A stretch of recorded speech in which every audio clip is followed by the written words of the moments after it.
everyone, welcome to our channel. Today I will be guiding you through the steps to access your Versant Health account smoothly. Begin by opening your preferred web browser.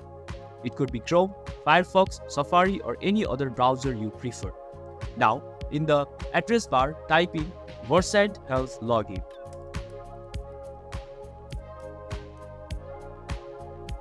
Once you type in the Versant Health login, hit enter. Now, here in this screen, you will see the Versant Health website, so click on it. You will then be directed into the Versant Health login site. Here, you have to enter your username and password. Type in your username in this section and password in this section. Take a moment to ensure the information you are providing is correct. After confirming your credentials, now you can click in the login options below the login field.